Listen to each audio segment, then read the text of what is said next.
Ya. Ya. Ya. Ya. Kita rasa nak tolong ayah boleh tak? Sebab Ibu rasa nak pakai bipis kan? Boleh tak?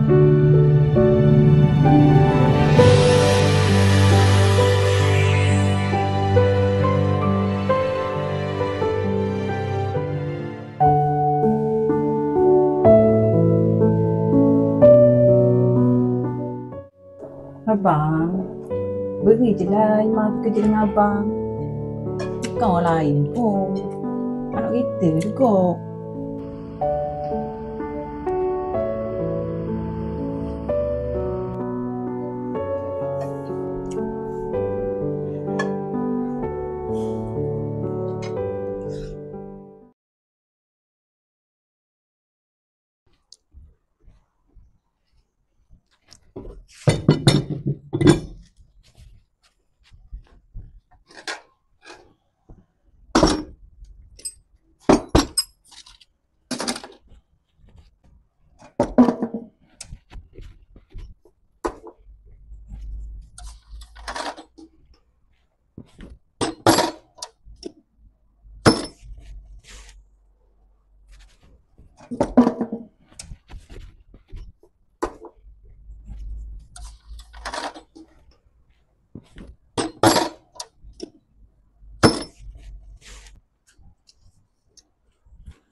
Weh, anak demo kerja dengan demo ke lah ni?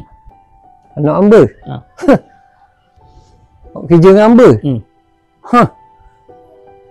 Boleh you pun tak pergi. Nak kerja dengan hamba hak berat gitu. Memang dok lah. Demo tak boleh gitu. Minat ni masing-masing. Hak suka belajar, dia belajar. Hak suka kerja, dia akan sibuk nak kerja dulu. Hamba rasa anak demo ni, dia ikut tangan demo. Dia nak mewarisi hak demo pandai. Kan pepatah dia kata kan, mana tupuhnya kuah, lalu tak kena nasi.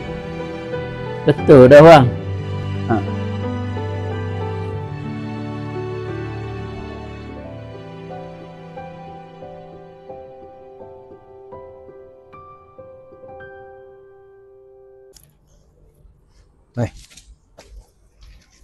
Ni. Ni. Linggi luang. Ni orang panggil Luna. Ni hak asah. Ni dia panggil linggi luang. Hak ni dia panggil Luna. Hak ni kena ada dulu. Sebelum nak buat motor ke, nak buat buk ke, hak ni kena ada. Ni linggi luang, ni Luna.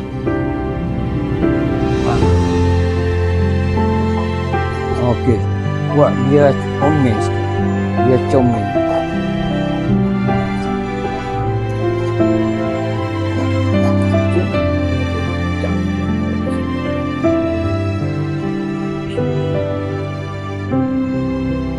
Ini bahagian kulit luar pun dah habis.